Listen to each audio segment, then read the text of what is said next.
Okay, we have Bruce from Irondequoit, New York. You're on Late Night in the Midlands, Bruce. Yeah, how are you, Mike? I'm doing great. And Mr. Moore? Yes, sir. Hi, Bruce. Yeah, how are you? Very good. I just had a couple of real simple questions.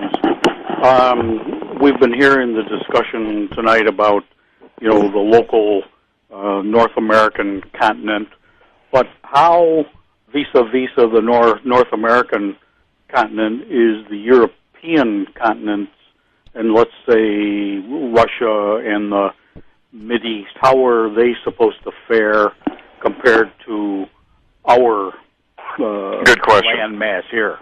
Good question, Bruce. Once again, if you have a specific area of Europe or Asia or Africa or any place, you can do the following. You can go to Google Earth service. You have to download the program at no charge. And you can point the pointer to any place on the planet and get the altitude above sea level. And you can do that around the coast of Africa, Asia, Europe, any place. No, I didn't know that, John, and I have Google Earth. I just downloaded it a few days ago. So okay, well, it's a nice feature. It is. It is. And so there's your answer, Bruce. The Navy says, not John Moore, the Navy says 400 feet above sea level is the minimum, and that's bare minimum, to be safe near these oceans. 600 is probably a little bit better.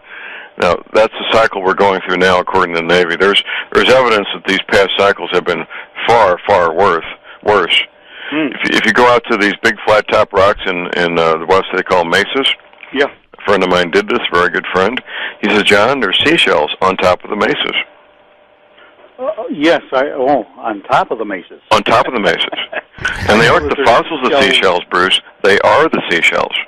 They're just laying there in the open, and which bring, traditional mainstream geology says these things happened millions of years ago. Do you think seashells laying in the open would survive for millions of years, exposed to ultraviolet, rain, sandstorms, sleet? They have to be much more recent. Absolutely. Like 3,600 years ago. You're on top of it. Absolutely. Now, Mike knows approximately where my location is because I happen to know Mike. But we're in the just north of Rochester, New York. Right. Now we're probably several hundred miles from the East Coast, maybe 300 miles from the East Coast. But we're right on the shore of Lake Ontario. Well, let me tell you what the Navy says about the Great Lakes. Okay. The Navy says the Great Lakes will join together to become one Great Lake, stretching all the way to Hudson Bay, creating a new inland sea. Is right. Hey, Mike, have you got any room in South Carolina? Yeah, but I don't think we're safe here either, are we, John?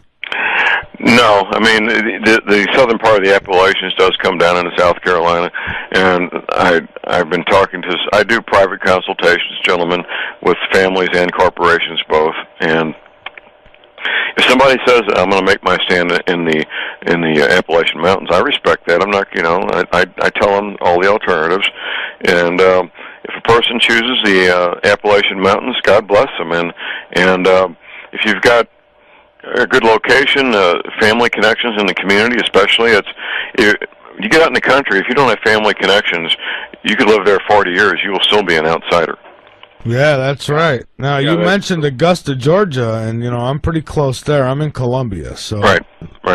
Well, we happen to have some property in the family that is has no electric, has no water, but there is a substantial piece of property at about 2,300 feet. That's a good altitude, Bruce. Above sea level, and that's only 55 miles south of Rochester. Right. That's a real nice altitude. I'm talking about sea level. Mm-hmm. Right. Sure. The problem is you may want to consider developing that into your safe haven. Set up some kind of cabin there where you've got potable water, a way to keep it warm, a way to grow food. Unless somebody lives there all the time, you can expect to be burglarized. Oh, yeah. The only security in the country is having your home with insight. all year long, keeping in mind the summer vegetation within sight of a trusted neighbor. Right. That's the only security in the country, really. Mm-hmm. Right. There is no other. You think there is, you're fooling yourself. Mm-hmm. So, is there any way of getting hold of one of these maps, or do you just go... My DVD, Global Warming, What the Government Isn't Telling You, I got a toll-free order line, 24/7, answered by St. Louisans, not Mary and Mumbai. That toll-free number to order Global Warming, What the Government Isn't Telling You, is 800-592... 9543. 9543. Yes, sir. And the website, you can order it right off the website, thelibertyman.com. Look, John, could you repeat that just once again? The telephone number is 800-592... 9543. 9543. Yes, sir. That's for slow people like me and maybe others. Well, I don't write too fast either, especially this late at night. Okay. Well, John, it's been a pleasure listening to you. Thank you, Bruce. Good to talk to you. I'll let you guys get back to your discussion. All right. Thank you very much, Bruce. Okay. And, have a great night. Yeah. Bye-bye. Bye-bye, and thanks for listening. Yeah, so, like you said, John, a lot of people, are concerned about where they're living, and, you might be at a high spot above sea level, but at the same time, you got to, consider what's around you. And that's all it is a start. That's right, because I know where he's talking 55 miles from Rochester, you still got Buffalo, New York, not walking distance, sure, but it's there. Right. There's a lot of cities around there. So absolutely. And the city's not really that great now being policed. Imagine when it's not policed. Yeah, I'm looking here at a map right now of New York. It's a big, beautiful state, but there's way too many people to suit me. Yeah. I like where you are. I think that's it sounds best. I know some people who have gotten a safe haven going in Montana, and it's a really great idea. I've always questioned whether if Planet X comes by, not if, but when it comes by and it shakes this planet around, is that going to set off Yellowstone? And if it does, Yellowstone's at risk. Anybody who doesn't think Yellowstone's at risk is living a fantasy. It's been actually hasn't it had lava coming out of it? I'm not aware of lava coming up, but they called the summer of, let's see, this is summer of 2011. I think the summer of 2005 is when the United States Geological Survey set up 100 new seismic sensors all throughout Yellowstone. It's a supervolcano. Basically most of the entire park and parts outside the park is part of the caldera. It's a flat caldera. Mm-hmm. That's the nature of supervolcanoes. They have flat calderas as opposed to those classic cone-shaped calderas. Right. And it's very much at risk. And I'm probably 800 to 900 miles from the Yellowstone area, and even here where I am in the Ozarks, we would feel the effects of it. The volcanists that study these things, they say a minimum 600-mile radius, mostly north, south, and east. Prevailing winds go north, south, and east, not so much west. So now, if Yellowstone did go off, I mean, that would really affect the entire planet, wouldn't it? It would. It would create 1 or 2 years of no summer. Ooh. Affect the growing seasons worldwide, affect international airline traffic, put ash down anywhere from 10 or 12 feet deep around Montana to 6 inches to a foot deep in northwest Missouri, excuse me. It would, by itself, it could bring the economy of the United States to its knees by wiping out the grain belt and all the other things I just mentioned. Mm-hmm. Well, I'm thinking about it going off, once Planet X comes and starts causing all its destruction, which in my opinion, I think it already has. I mean, you look at the earthquakes that have been happening. Right. Well, let's talk about that a little bit. Earthquakes.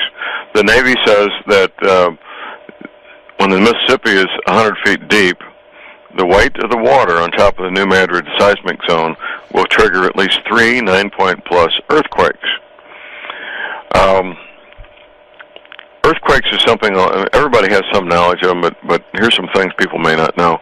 The Richter scale was developed by Charles F. Richter. He died in 1984. Mm-hmm. Less than a year after his death, the Richter scale was reduced by one full number value. It's a logarithmic scale. When you go from 4.0 to a 4.1, that's a 100% increase in the magnitude of the strength of the earthquake. When you reduce it by one full number value, that's a 1,000% reduction in the force of each earthquake that's recorded, that people see.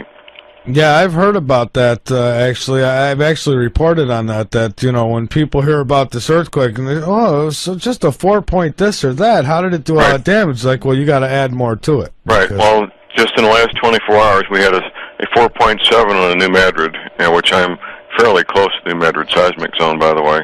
And they said it's the worst earthquake since 1967. Well, in 1967, they had the original Richter scale.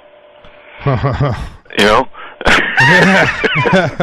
They knew, the powers that be, they knew 26 years ago, Michael, what would be happening 26 years in the future.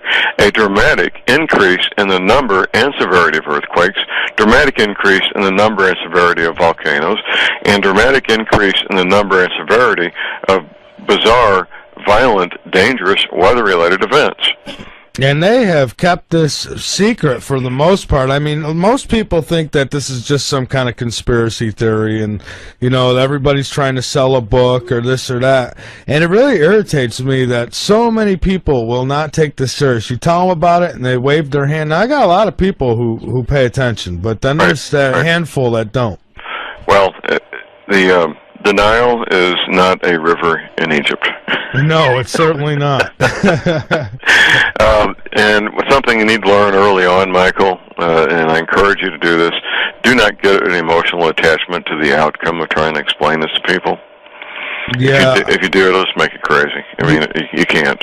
You cannot have an emotional attachment to trying to wake people up. No, and you know, I have people all the time say, you talk about this and you laugh and this and that. What are you gonna do? I mean, I'm not gonna crawl in a corner and cry. There's nothing I can do about it. It's gonna happen. All I could do is try to be prepared and have the ones that I love prepared. And that's about it. And for those who can't take care of themselves, you prepare a safe place for them. They're very young and very old. Now, I have a brother. I have a couple of brothers. One owns 2 companies. He has a nice home, goes on nice vacations, and a brother-in-law who has a nice home and goes on nice vacations, owns his own business.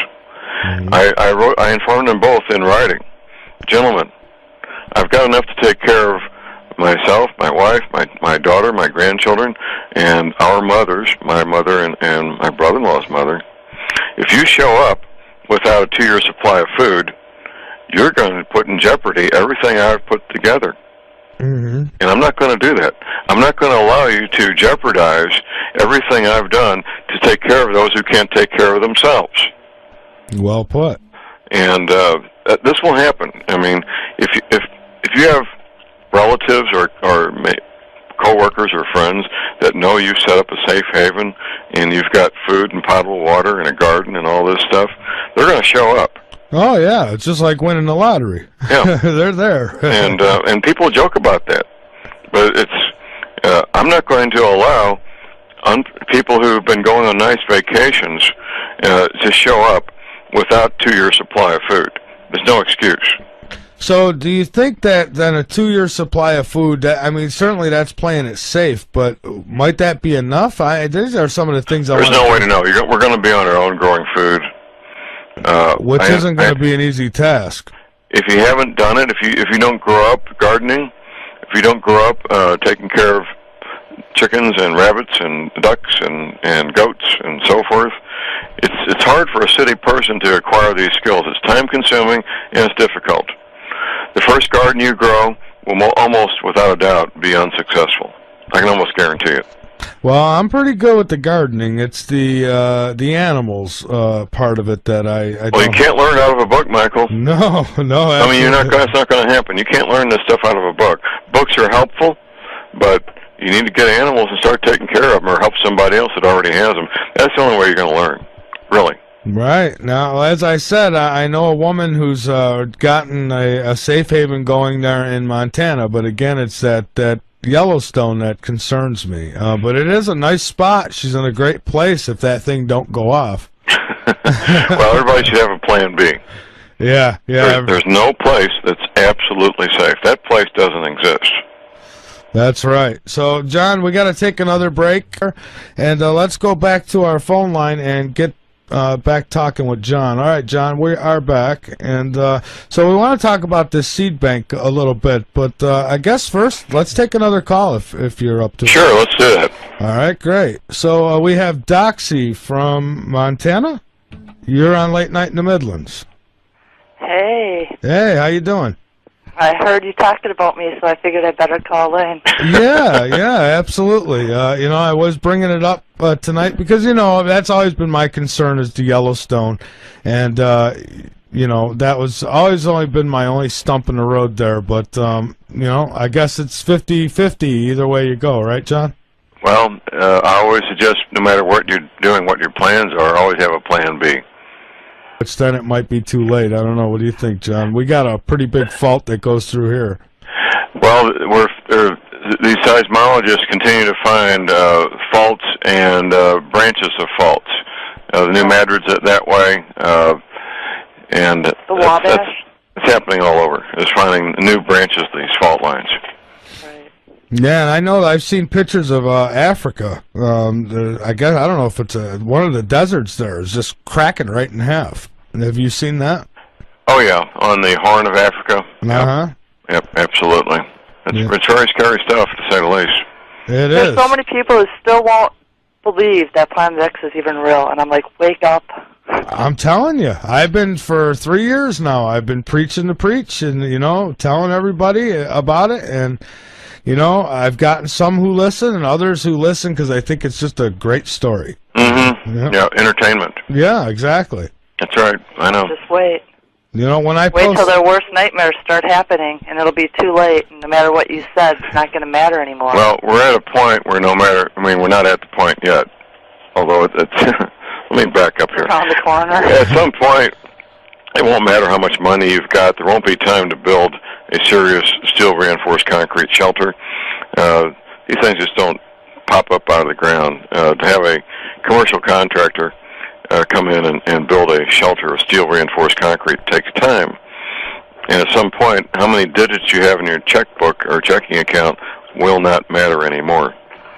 That's right. And I think we're getting close to that point now, John. I really do. All the signs are around us. We have 28-inch thick concrete. Well, good for you. Well, I hope it works. Well, you certainly have done everything that a normal human being can do, and then some. Yeah. Another thing that really worries me is that all these people out there storing food, they're not getting their bodies accustomed to eating beans on a regular basis or rice or. That came up today at lunch. One of my friends who knows about what we're talking about said, I really don't want to eat that many beans. Well, there's people who, they're storing lots and lots of wheat, but they don't even have a wheat grinder. Oh, yeah. What good will it do them? I know. That's the part that frustrates me. I'm trying to teach all these people how to grind wheat and how to do things and try to eat the food so that their bodies are ready for it, or they're just going to get sick and die even if they store the food. Or be really miserable if they don't die. And Doxy, when I do come, I do not want to be in charge of having to slaughter animals. I'll that's the one job that you won't want me doing because, it'll look like soup when I'm done. Will you milk the goats? Oh, I'll milk the goats. I just don't want I've been making cheese on a regular basis. We've been grinding wheat for the last 2 weeks making bread. So I'm trying to teach everybody how to make bread. People don't even have a clue. It's all the common things. The common skills that used to be common in this country 60, 70 years ago have almost evaporated. Yeah, everybody's used to going and buying it from the store now, and one day you're not going to be able to do that. And there's going to be a lot of people are going to die just because of their... Hello? Okay, we lost Doxy. Okay. But anyways, a lot of people are going to die just because it's not even about how prepared they are. They're just not prepared for what they're being prepared for. You know what I mean? They're getting, like she said, they got the wheat, but they don't have the wheat grinder. just, you know, their diets are going to be seriously lacking, and they're going to die from that. Here's a quote from one of the government insiders who has been aware of this for probably 20-plus years. He says, quote unquote, "John, I'm too old to learn how to live all over again." Yeah, you know, I was just telling Nova, my assistant here, you know, she asked, "What about your father?" Because my dad lives in Rochester, and he's 80 years old, and I brought this up to him, and, you know, he was very interested, and, you know, one of his things he said before we hung up is, "Oh, I better get flood insurance done, huh?" And I'm like... Well, people try to incorporate into their belief system, their paradigm, these new things, and that's what your dad was trying to do. Exactly. And I said, "Dad, I don't know who you're going to put the claim in with." Right, exactly. So, you know, it's amazing. And, you know, you can't save everybody. All you could do is get the information out there. Now, I understand what you, John, didn't you at one time didn't you just do a political program and then you turned it around when you found out what you found out? Is that how that went? I told my audience, this will be, I guess, 5 years ago this coming summer, that I was going to back off from all the geopolitical matters and focus primarily on preparedness.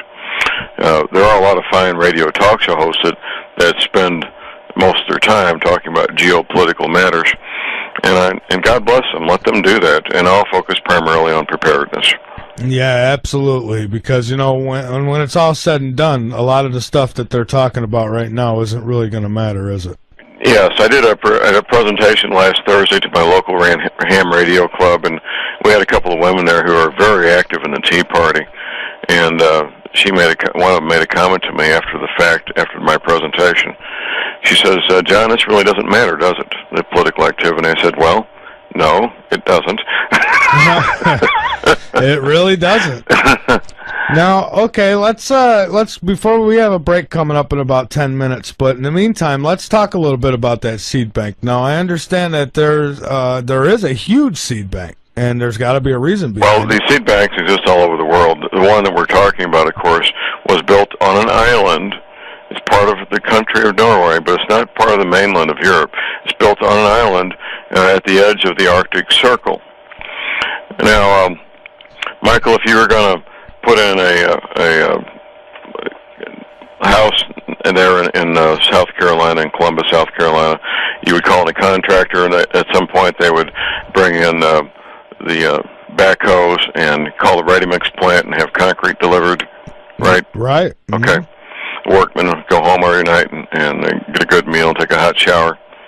You know what? On that island, there's no ready-mix plant. There's no motel for the workers to go home at night. There's nothing. And despite going into an island at the edge of the Arctic Circle with no ready-mix plant, no motel, no restaurants, no roads, they built this thing in about 6 months. Wow. Oh, wow is right, which means they had to bring in and build their own ready-mix plant on site. They had to provide food, shelter, housing, hot showers for the workers that were working there, probably working at least 2 shifts a day, maybe 3 shifts a day, 7 days a week.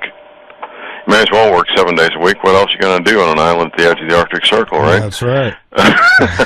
Which translates into probably, I'm going to guess, $300 to $400 a square foot to build this thing. You know, when you have to bring in everything, as opposed to calling up the ready-mix plant and have workers that drive to work. Right, right. You're looking at incredible expense, partly funded, by the way, by Bill Gates.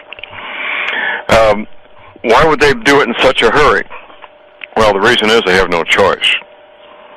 They have no choice. They had to get this thing done so they could begin stocking it with the heritage seeds of the world. No genetically modified seeds, thank you very much. Yeah. The heritage garden seeds of the world are being stored there in a very safe location. It's about the safest place they could find, on an island at the edge of the Arctic Circle. And again, there's no guarantees. No guarantees, and there are multiple seed banks. That's one that's received a lot of notoriety in the last 3 or 4 years, but there's no guarantees. That's why they do have multiple seed banks. Most countries, even fairly small countries like Zimbabwe, will maintain a seed bank. It's it's not a terribly expensive thing to do, and it's a good thing to do. Yeah, it is a good thing to do, and by having multiples, obviously they feel maybe a few of them will get knocked out, but they expect at least one of them to survive. Right, and that's part of what they've been doing now since 1979 with the continuity of government contingency planning, is building multiple shelters all over the country, not just Denver, not just Atlanta or Augusta, but multiple shelters all over the country, and dispersing their resources and their people so that if they lose one, they won't lose everything. That's right. And, last time you were on, you spoke of many Google searches that people can do to actually see this information. I did, and this is what we call secondary information. And here's some of the simple Google searches. Okay. CIA and the word Denver. NSA, no such agency, National Security Agency. NSA and the word Denver. NSA and the word Utah. NSA and Augusta. They're busy guys. Now, it was announced in the fall of 2009 that NSA was building a computer data center 20 miles south of Salt Lake City in the desert. I've been 20 miles south of Salt Lake City in the desert. It really is the desert. And that's to replace the 20 acres of Cray mainframe computers underground at Fort Meade, Maryland, just outside Baltimore. I see. Oh, yes. There was a film, a Hollywood film, with a couple of well-known actors, Enemy of the State, Gene Hackman, Will Smith, and Gene Hackman. There's a quote in that movie where they talk about 20 acres of Cray mainframe computers underground at Fort Meade, Maryland. Now, that's amazing. Now, the reason they say they're moving these computers, this computer data center, is, quote unquote, we can't get enough electricity in Maryland. No, well, yeah, wow, that's the best they can come up with? That's it. I mean, even I know. I mean, I'm sitting here 45 minutes from the nearest red, yellow, and green traffic signal. Even I know that they sell electricity back and forth across this country very freely. So apparently we could put a man on the moon, but we can't get enough electricity to power up computers in Maryland. Right. Wow. That's right. There's another Google search. EPA and the word libraries. Plural, EPA libraries. 4 years ago, the EPA announced publicly they were shutting down all 3 other libraries. The publicly stated reason was cost savings. Now, Michael, if you file a grievance against your employer, it's kind of like suing your boss, isn't it? Sure is. Okay. The scientists at the EPA, God bless them, they filed grievances against their employer. They sued their boss, saying, gentlemen, you've cut us off from what we need. Those contents of those 3 libraries is the largest English language collection of scientific articles, journals, books on the matters that these men and women need to keep us safe. You've cut us off from what we need to keep America safe. The EPA said we did this as cost savings measure. The one agency in the government that's mostly honest most of the time is the Government Accountability Office, the GAO. They came back and said, no, gentlemen, it costs more to shut down these 3 libraries than to keep them open. Yeah. So that's obviously a fabrication. The real reason, in my opinion, is they're moving that collection of material someplace safe. Yeah, as well the Vatican. And the Vatican did the same thing, but here's the deal with the Vatican. They were shut down for the Vatican Library 4 years ago, the same summer. They announced the Vatican Library was closing, and it had been open since the Middle Ages, by the way. Sure. Every working day since the Middle Ages, about 600 years. They said that they had a structural defect in one of the buildings, and they had to close it for remodeling purposes. Well, the Vatican Library did reopen this past year, 2010. I believe what happened was they had teams of archivists, professional archivists, come in and copy everything that they wanted to preserve, something they could not do while researchers were working and observing what was going on. It makes a lot of sense. And so they copied everything, probably in different formats. I don't know what all they did, obviously, and then the Vatican Library is the largest collection of ancient manuscripts on the planet. Very likely they have the valuable contents of the ancient library from Alexandria, Egypt, and it's a priceless collection. You could not put a dollar amount on what that collection is worth.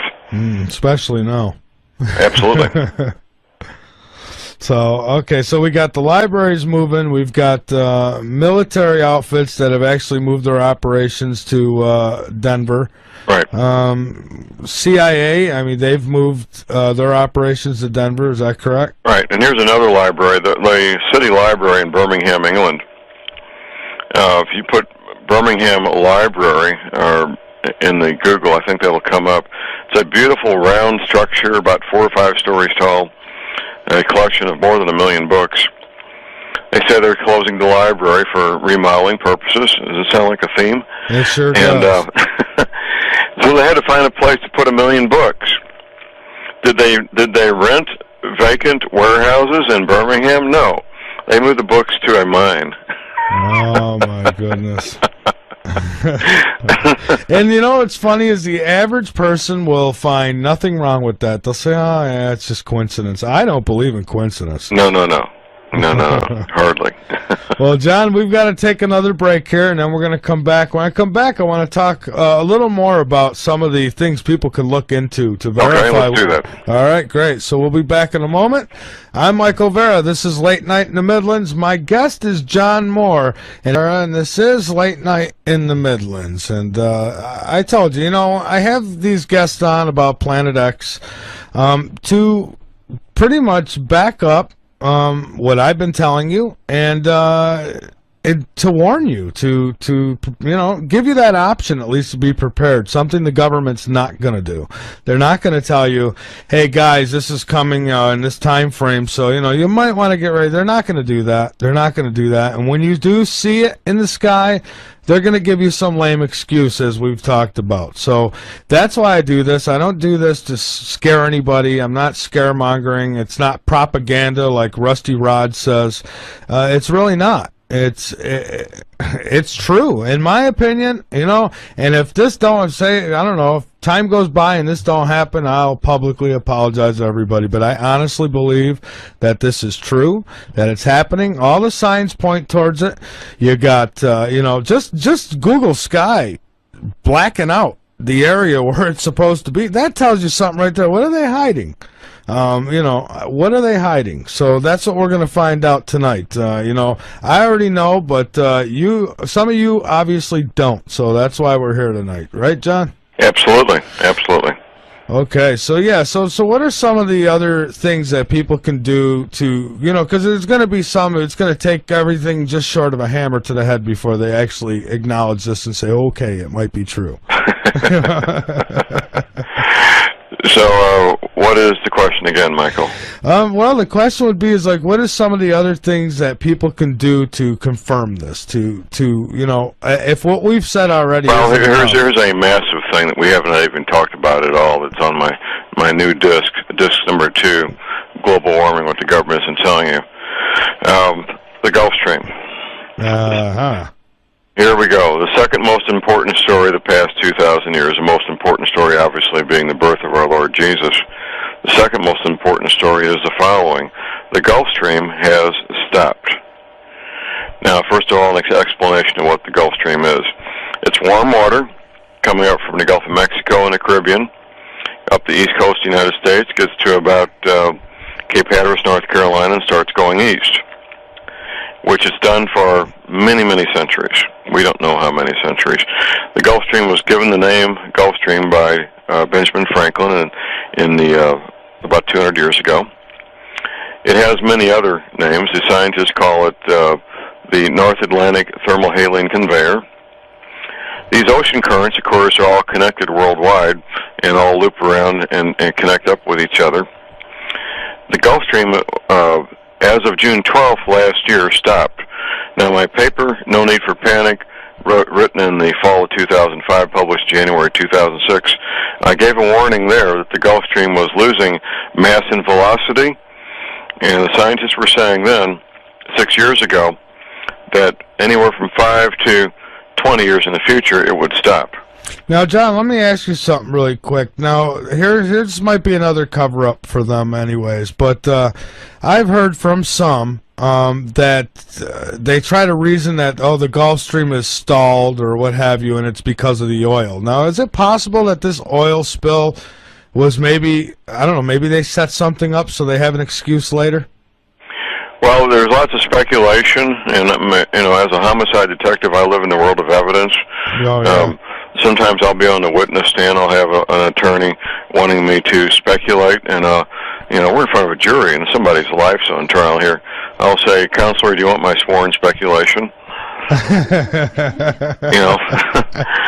can speculate with the best of them.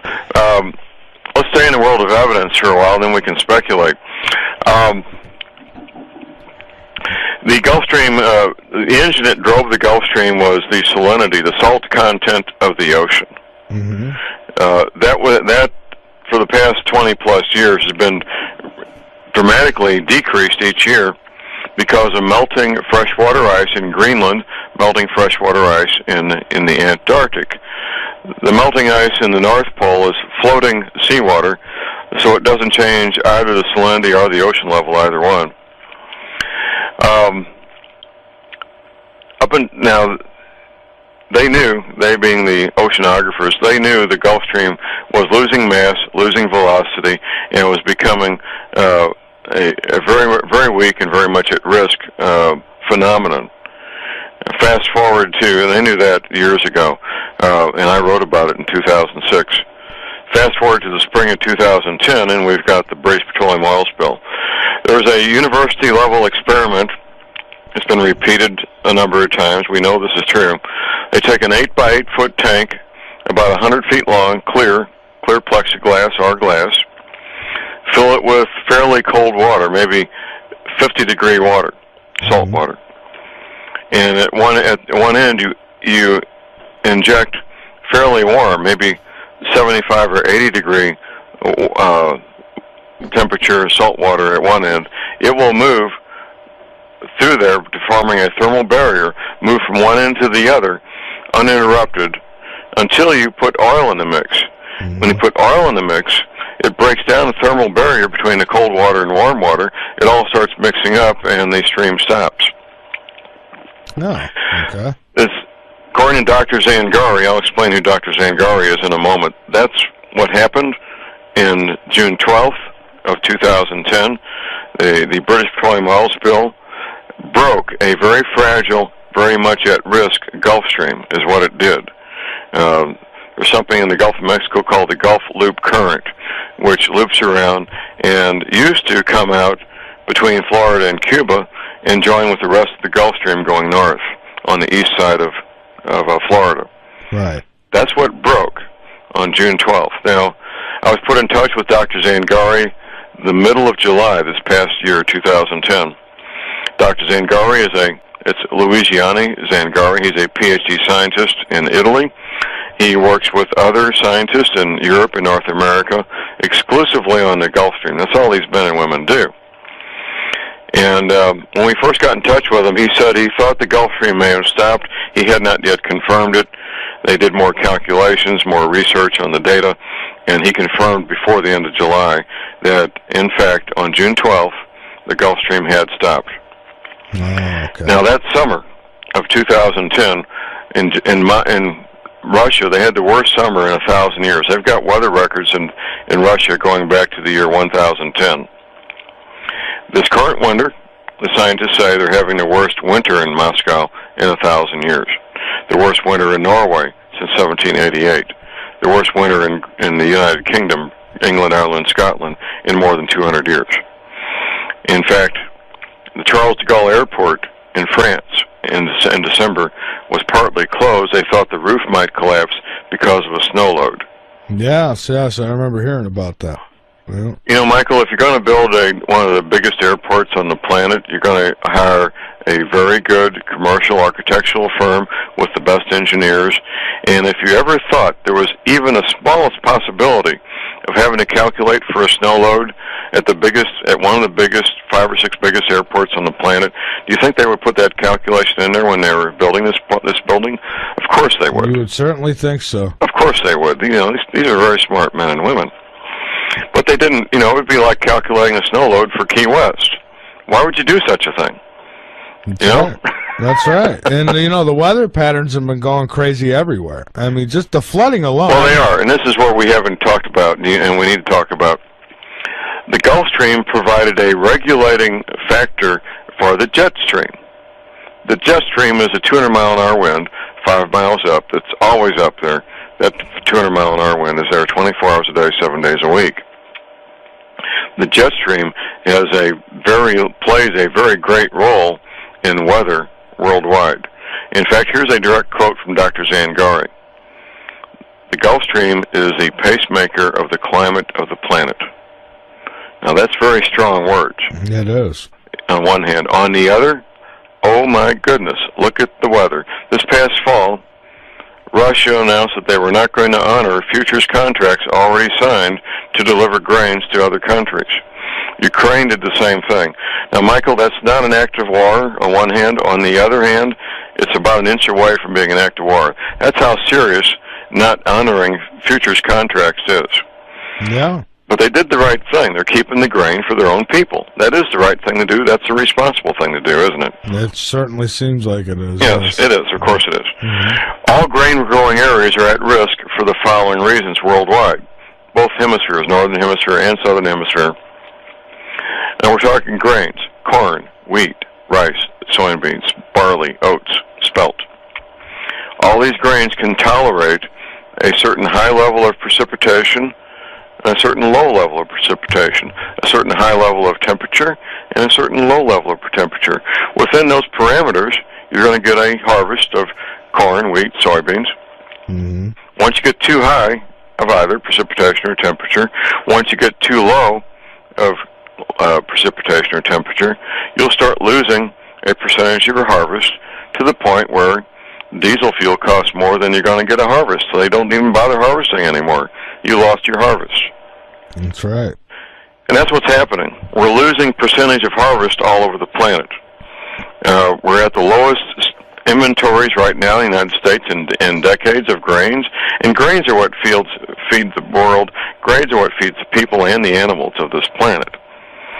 Obviously, fruits and vegetables play a very large role. But when it comes to pure numbers and percentage of what gets the job done, it's grains. It's been said that the food inflation is going to skyrocket.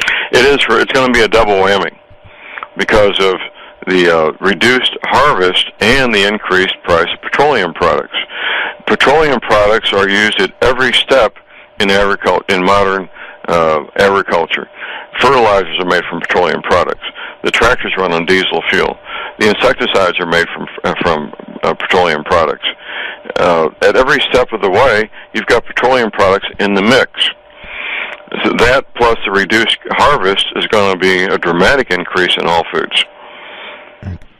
Well, we're in for a rough ride, John. Absolutely, we are. We definitely are, and I've seen even the changes here. I mean, I'm not originally from Carolina, but being in Columbia, I've been here for a few years now, and this past winter, I mean, we've seen snow a few times, which is a little unusual from what I understand. It is. I've seen photographs of homes in Ireland, where the pipe comes out of the ground, the freshwater pipe under 40 pounds pressure, goes into the side of the house about 3 feet high, frozen and burst. They don't even bother to bury the pipes. Yeah, and there's different frost lines in different parts of the world. Well, that's true, and these are engineering parameters, and depending where you are, in the area I am, 18 inches is plenty deep. Sometimes they bury 24 inches to be safe. Our friend Bruce, calling from Rochester, they probably bury the pipes up there 3 to 4 feet deep. In Moscow, they bury the pipes 6 to 8 feet deep. Mm-hmm. Now, you look at a map, and this is on my DVD, Global Warming, What the Government Isn't Telling You. Look at a map of the world, and you look at England, Ireland, and Scotland, look at London. You go due east, and what do you run into? Moscow. Now, obviously, London, before this current winter, never had very bad winters like Moscow, but that's where they're headed. And one or two things is about to happen here, Michael. Mm-hmm. Either we're at the beginning of a mini ice age, which could last 8, 10, or 12, 15 years, or we're at the beginning of a full-blown ice age, which will go on for maybe centuries. something that I don't know if I want to survive. Because well, people make that statement, but when it comes down to it, you'll do whatever you have to survive. it's human nature, right? It is. It certainly is. People make flippant statements like that, but that's all they are, is flippant statements. And the reason they make these flippant statements is to bring the conversation to a conclusion. Right. Yeah. Well, that's something I'm definitely not trying to do right now. Is bring this to conclusion. Well, we can't do that. It's talk radio, Michael. That's right. And I'm far from done with questions and theories about what's going to happen. One of the other things that I have a buddy, a colleague, if you will, who really gets out there after the New World Order. And one thing that I think I've been kind of shifting a little, thinking, this New World Order, somebody had pointed it out to me and it really made sense. New World Order. It's for the New World. Right. Exactly. And, Jesse Ventura and Alex Jones exposed all these massive graves, these caskets, if you will. Right. I mean, Plastic caskets. Yeah, and I'm thinking now it makes sense what those are for, and maybe the FEMA camps. This is for the people the refugees who come, after it's, I guess, over. Right. Maybe, right? Right. Well, they aren't necessarily building these camps because they're mean old monsters, these New World Order people. They may be simply building them because they're going to need them. That's one of the things I think about, but, and that's something else I'm wondering. Now, when it does, say 2 years after, and they're got to eventually get out there and try to do some kind of cleanup or organization, right? What happens when these militaries find people who survived, such as yourself, maybe in the mountains? Are they going to say, come with us, or are they going to leave you alone? That's a good question. I do not have an answer for that. I know what the goal is. The goal is to have a shiny New World Order where there's about, if you ever talk about the Georgia Guidestones, you know what I'm talking about, 500 million people alive on the planet, as opposed to 6.5 billion people. Right. And basically two classifications, very similar to the feudal times, where there's a small group of people who own and run most everything, and everybody else is a numbered and chipped worker slave. Now, I wonder also about the different countries. Are the big countries in on this? Do they are they saying, hey, we're going to team up? The big countries, Russia, China, United States, to a lesser extent France and Canada and England. Of course, they're in on it and they know about it and they're doing what they can do. They fully intend to still be countries, I think. They may just have a one world government. That's certainly is part of the picture. Not that it would matter much. Government will extend as far as the barbed wire goes, and there will be no government. Government after these events will be, if there's any government at all, will be at the town level and county level for most people most of the time, going back to the way it was before World War II. Before the Great Depression and Roosevelt, the most government most people saw most of the time was the county government, and we'll be going back to that. Once everything goes to hell in a handbasket, we also got to worry about these nuclear facilities. What's going to happen with those? Well, I believe the engineers that work there will do the right thing, and that they will, if they have to shut them down, they will shut them down in a manner that's relatively safe. And if they don't, just pray that you're not downwind from them. It'd be an awful lot of praying. Absolutely. Absolutely. So now, in this next segment, this last hour coming up, I want to talk about survival. What people can do to survive. All right, we'll do that. We can take up an hour doing that real easy. Absolutely, and that's something I think that's probably the most important thing. But we have a few minutes before we go to our next break, and I had a question come in, I guess from Nova? Is this from you or from the chat? This is, how close is it going to get to us, Planet X? Well, Professor McCanny talks about action at a distance. We see this every day with the moon.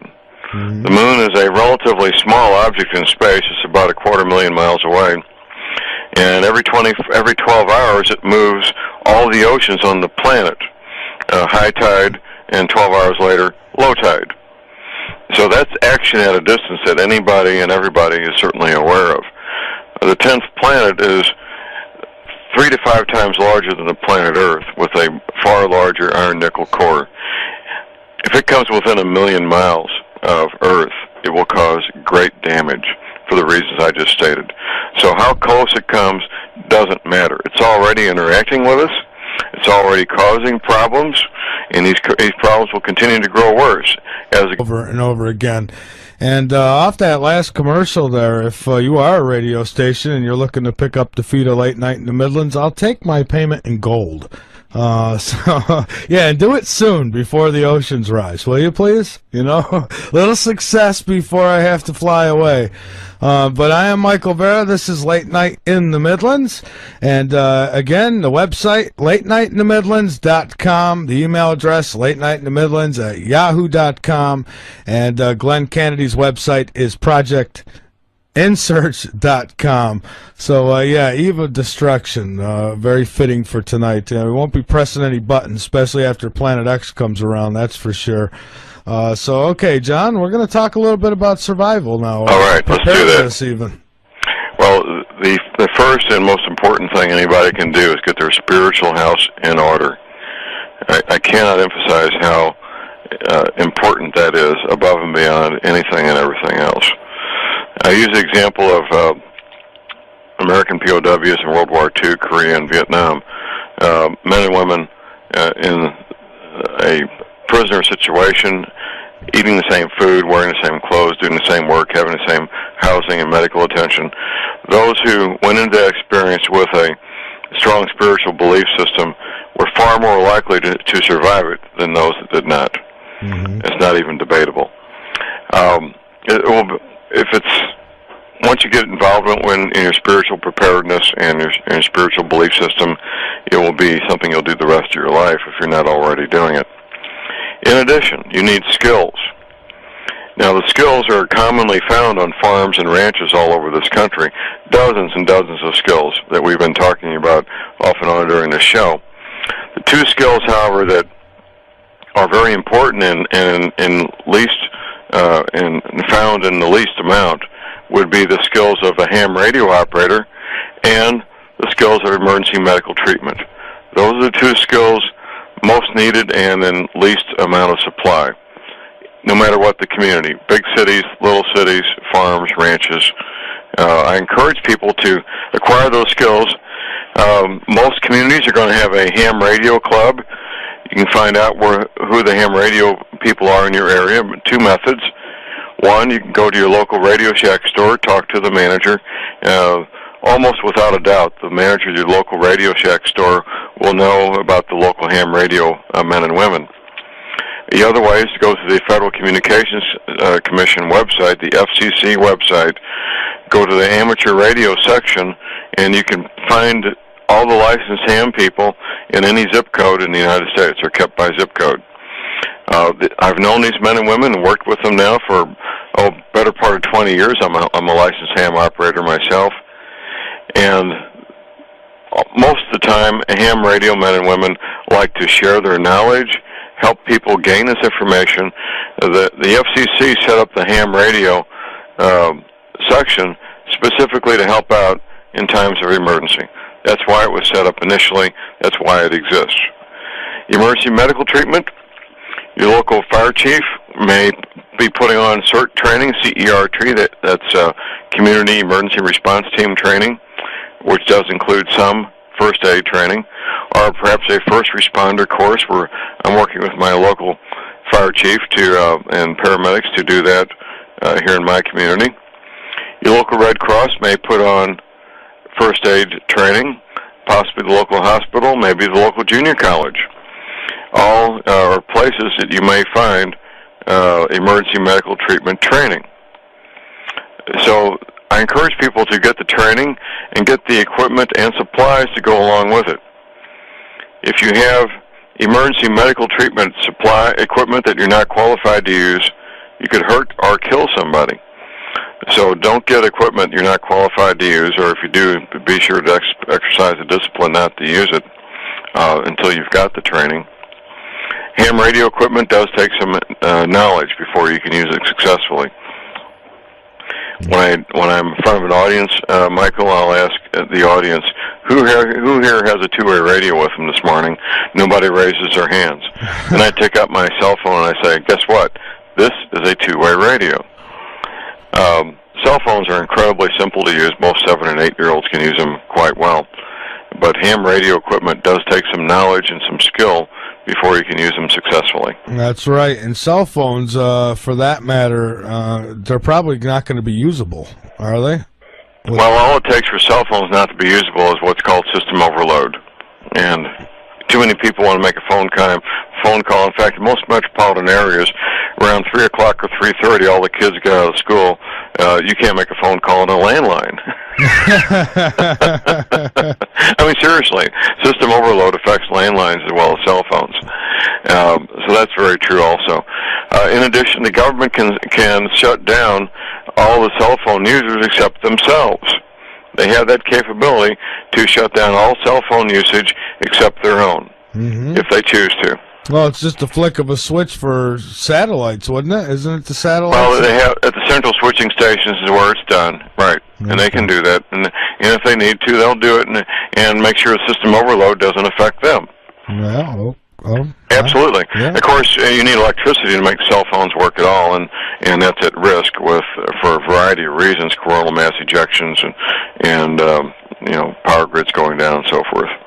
Right, and now there's going to be quite a bit of debris that I would think is going to be pulled in with Planet X, correct? I mean, Planet X travels in a debris field 250,000 miles wide on either side of it. So we're going to get nailed by all kinds of stuff. Oh yes, rocks the size of basketballs, rocks the size of pickup trucks, rocks the size of Rhode Island.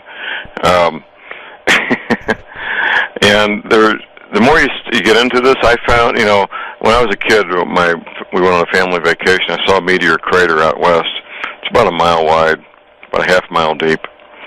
I found out there's a crater here in my county that's 12 miles wide that they didn't know even existed till they had satellite imaging. Wow. And there's a string of these craters across the United States that go, I don't know if anybody knows how long they've been there, but they're basically in a straight line. Meteor crater out, I think, is it Arizona meteor crater? Or New Mexico. Anyway, there's a straight line, these things across the United States, where they most likely all hit at about the same time. And they've obviously all been there long enough where people aren't talking about them. Well, they're so big, a crater 12 miles across, you can't tell it's a crater until you're up in a satellite. Yeah, exactly. It's that big. Okay, so then that leads me to worry about even being on the mountain. So if you get away from the ocean, you still have to worry about. Well, I wondered for a while when I started learning about this, why the powers that be so preoccupied with getting underground. Mm-hmm. There's two reasons: these rocks coming at us and the coronal mass ejections. Coronal mass ejections will make the surface of of course, it's only half the planet that hits it. For about an hour to an hour and a half, the part of the planet's being hit by the coronal mass ejection will be about 140 degrees. Ooh. Ooh is right now. It's a little hot. I routinely sit in the sauna at 150 degrees because of the health benefits, and I can tolerate that. But people who are at risk, who have health conditions, the very young, the very old, people with very low blood pressure, this will just flat kill them. Sure. Absolutely. And it'll wipe out all grass plants like corn and wheat, for example. A coronal mass ejection is quite an event if it gets as bad as it could be.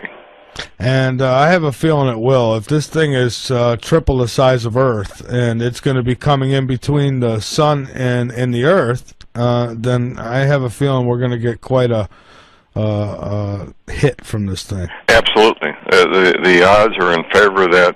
The government is preparing for this. They're not prepared for a worst-case scenario, but they're prepared for a very bad scenario. Now, and again, back to the satellites. They're all going to be wiped out, aren't they? Pretty much.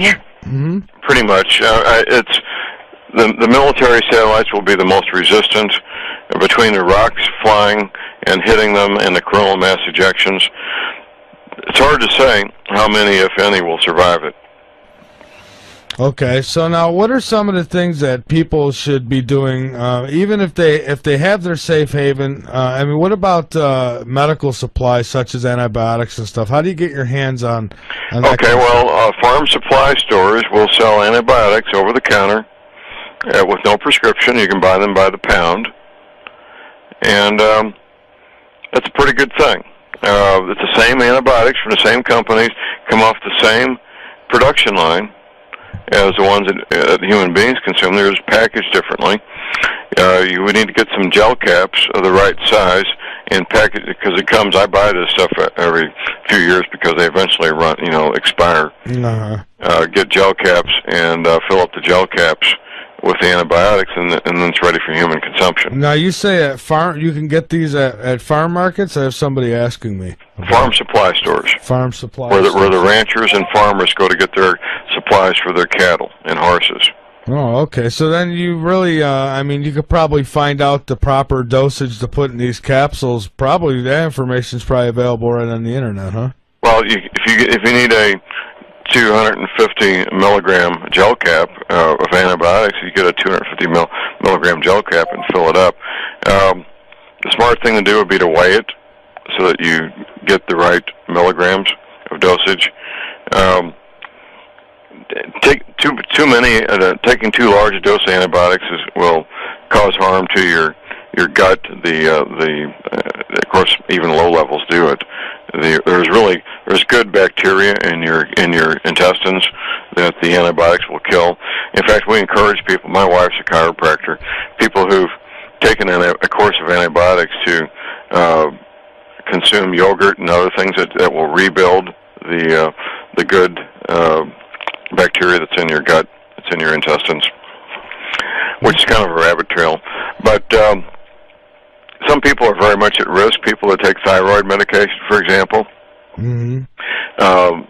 There's an epidemic of thyroid cancer and thyroid-related problems where people have part or all their thyroid removed, and they cannot live. They will die without their thyroid medication. There are ways to get thyroid from animals, like monkeys, for example. Mm-hmm. And I don't have the research material here in front of me, but people need to be looking at alternatives for prescription medications if they need these things to stay alive. That's right, and they should probably make their dentist appointments now. And oh yes, not having access to modern dentistry will not be fun. No, it'd be very dangerous at that. Believe me, I've had infected tooth before, and tried to pull it myself once, and I'll tell you, my face blew up like a balloon. Oh, I bet. Absolutely. Yeah. I have a couple of one or two capped teeth, and one of them came off on a weekend, and I used super glue to put it back on. Really? My dentist still kids me about that. Yeah. Yeah, dentistry, that's definitely something that's important, because if you have an infected tooth and, we get into this Planet X thing and nobody's going to be able to take care of it for you, that can kill you. Absolutely. I'm working with my local mayor, chief of police, fire chief to make sure that we do have a dentist that's on the premises in our little community. That's a very, very important thing. That is important, and I mean, how many of these communities do you think are actually set up now? How many people, It's a small percentage that have done it right, really. Yeah, well. It's a small percentage. And I encourage people, a lot of people, they think, well, my wife and I, we're going to get our 40 acres and we're going to have an island of refuge. That's a prescription for disaster. You need to ingratiate yourself and be part of your local community. You really do. Yeah. This island concept, me and my honey against the world, that's just a prescription for disaster, is all that is. Absolutely a prescription for disaster. You need to become part of the community, join the local church, get active in local civic organizations, especially if you're not related by blood or marriage to people in the area. And I am related to people in my area. I found out after moving here. My mother's side of the family is from this part of the world, and it's been very good, and it helps me be accepted. But if you don't have people you're related to by blood and marriage, you better get to know people, and they need to get to know you, because in a time of crisis, you don't want to be looked at as somebody who's unknown quantity. Can we trust this person? What's this person like? These little communities, Michael, they will survive as communities, or they will go down as communities. That's what will happen. Yeah. Now, what about water? Well, you need access to potable water that you own and you control. You do not want to be dependent on any kind of municipal or county water supply. You really don't. You're making yourself very vulnerable when you do that. And the bottom line is you need a well or a spring or a lake or a pond or a creek or something where, obviously, if it's open water, you need to be able to filter it before you can consume it. Now, do you have any specific filtering systems that you recommend? Well, I offer the Berkey system at my website. They've been around for about a century, so they've pretty much got it down. They know what they're doing, the Berkey filters. For in the field, I don't sell them, but I like the Katahdin. They're made in Europe. They're mil-spec, and they're very compact, and they do an excellent job of filtering water out in the bush with a very compact. Basically, the little Katahdin mini ceramic is about as big as 2 packs of cigarettes, and will filter hundreds of gallons of water.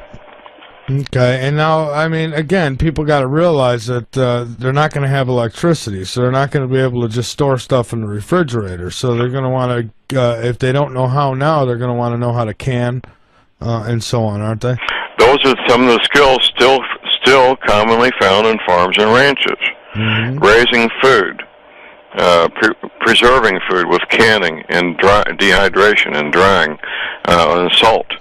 You can preserve meat by drying it, making a jerky, and using salt. There's lots and lots of skills, and I'll recommend a couple of books that cover those skills. Okay. Dare to Prepare by Holly Deo is an excellent one. Another one I have here at hand is Making the Best of Basics by James Stevens with a V. James Stevens. It's been around for about 20 years. He keeps adding to it and making it bigger. But you need to practice these skills. These are things that can't be learned by reading a book. The book will get you started and help you figure out what you need to do, but you need to practice the skills and learn the skills by doing them. That's right. So we got another break coming up here in a minute, and then I'd like to talk a little further about anything that we haven't covered as far as survival. And one thing I'm curious now. Now, you were in the military, and I know that on your last CD, your latest CD, that you had another Navy personnel who came out. That's right. We'll talk about Tim Spencer when we come back from the break. This is very important stuff. It's critical, actually, to everything we're doing. All right, great. Well, let's do that then when we come back. So just hang on, John, and we've got another half hour to go here on Late Night in the Midlands. I'm Michael Vera. This is Late Night in the Midlands. John Moore is my guest, and I'm hoping we'll be able to get him on again before it's too late, but we'll see. I don't know. He's definitely contributed to this show, coming on several times and trying to warn and spread the word and prepare everybody who listens to this show. So I definitely appreciate that, and I know a lot of you do. And for the ones who are sitting back right now laughing about this whole thing, well, all I could say is you got a great sense of humor. I'm Michael Vera. Okay, John. Okay, Mr. Tim Spencer. Yes. As you know, I'm a homicide detective. We were having a fundraiser for a client of mine charged with homicide, and it was sponsored by the Western Cherokee Nation, and there's a gentleman walking around with a very official ID badge that said Director of Preparedness, Western Cherokee Nation. So I introduced myself as Tim Spencer, and my DVD had just been come out, the first disc had just come out, and I get him a copy. He watches it. He gets back with me a week later. He says, "John, I've seen this map before." I said, "Really?" He says, "Yeah. I was working in New Orleans. I was in the Navy Submarine Corps doing classified work, and I saw your map." Well, we got together and talked. We've since become very good friends. And Tim has done what no other Navy veteran has agreed to do. He's gone public with me. My interview with him appears on disc number 2 of Global Warming, What the Government Isn't Telling You. And he talks about the map that he saw while he was in New Orleans. And we chat for a while. And his wife is my friend also. And the three of us were having lunch about 2 years ago this spring. And as we're having lunch, he says, "John, Tim and I are from Central Florida. We like fresh seafood." Mm-hmm. She says, "I don't like snow. I don't like ice. I don't even like Missouri. We're here because of that map." And when Tim retired from the Navy, he moved his family to the Arkansas, Missouri Ozarks because of the map. And he's gone public. The interview is on my DVD. It's very powerful stuff, isn't it? It certainly is, John. I'll tell you, the second CD, the first one was good enough. The second one really knocked it home. Well, I needed to do that. I put these DVDs together just like I was doing a trial notebook for a homicide. I know how to put evidence together in a logical, progressive format. So that it makes sense and people will understand it. And the lawyers who watch this, they recognize trial preparation when they see it because they do it themselves. That's what I did here, Michael. I was doing trial preparation, and the people watching the DVD, they're the jury. And my job is to convince the jury and bring the evidence to the table, as we say in my business, clear and convincing evidence. And I bring an overwhelming amount of clear and convincing evidence to the point where... And the research that you've presented, the evidence that you've presented to me has woke me up better than anybody's. Honestly, it has. Well, if you're going to stack me up against Jason Rand and some of these others, that's a pretty extreme compliment there, Michael. Well, it's true. You know, Dr. Rand, I love the guy. I've had him on this show several times. He's a great guy to talk to and interview. He does seem to think the timeline. I'm just not with the timeline so much. He thinks it's going to be 50 years down the line before this happens. Well, funny you should mention that. I do encourage people to watch Al Gore's film, An Inconvenient Truth. Mm-hmm. Al Gore states in that film that the middle of the century, which would be 2050, is when things are going to get bad. Now, that's what NASA says. That's all the more you shouldn't believe it. Well, never a straight answer, right? Right. You know, if these events were going to happen in the middle of the century, why would they move all these CIA people who will be retired and no longer in the system now? You know? Exactly. Why would they be in such a hurry to build a seed vault in 6 months now when they could take a more leisurely pace and save a tremendous amount of money? These things are being done now because they have no choice. The CIA and NSA, EPA library are all being moved now because they have no choice. If these people are all going to be retired, why would they bother moving them now? Yeah, I had somebody actually gave me the idiotic answer about Plum Island. So, oh, they're moving that because too many people know about it now. I was like, are you kidding me? Really? Are you really kidding me? It's like, you know what, I'm going to get you for your birthday some floaties, and I hope that you do well. Well, it is funny. It's serious stuff, but some of the things people come up with are absolutely funny. And some are just plain in denial. Others, they know it's true, but they just will not accept it. And, you know. No, they won't. And that's going to be, that reality is not going to change, Michael. You know, my DVD is making a big difference on one hand. On the other, if we reach 1.5% of the people in this country, I would be surprised.